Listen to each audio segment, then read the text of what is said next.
નમસ્કાર દર્શક મિત્રો, ટીવી18 ન્યૂઝમાં આપનું સ્વાગત છે। ટીવી18 ન્યૂઝ ગુજરાતની પળે પળની ખબર ધરાવતી ગુજરાતી ન્યૂઝ ચેનલ છે। હવે જોઈએ મુખ્ય સમાચાર। અમરેલી કુકાઓ તાલુકાના કોલડા ગામ અંતર્ગત સંત શ્રી કોલવા ભગતના મંદિરે 52 ગજની ધજા ચડાવીને ભવ્યથી ભવ્ય રીતે ઉજવણી કરવામાં આવી હતી। વૈશાખ સુદ પૂનમને દિવસે યજમાન રાજેશભાઈ ગુણવંતભાઈ કિકાણી તેમજ પ્રફુલ્લભાઈ ગામ કોલડા હાલ અમદાવાદ દ્વારા 52 ગજની ધજાની પૂજન વિધિ કરીને આખા ગામમાં શોભાયાત્રા કાઢવામાં આવી હતી અને સંત શ્રી કોલવા ભગતના મંદિરે 52 ગજની ધજા ચડાવવામાં આવી હતી। રાજાધિરાજ દ્વારકાધીશ પ્રભુનું જગત મંદિર દેવળ ફેરવીને દર્શન દીધા એવા મહાન સંત શ્રી કોલવા ભગતના મંદિરે કોલેશ્વર ધામ કોલડામાં દ્વારકાધીશ અખંડ જ્યોત સ્વરૂપે બિરાજમાન છે।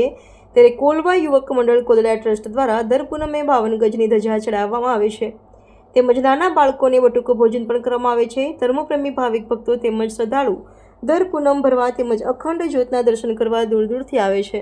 અહેવાલ પ્રકાશ વઘાસિયા, ટીવી18 ન્યૂઝ ગુજરાતી, કુકાવાવ।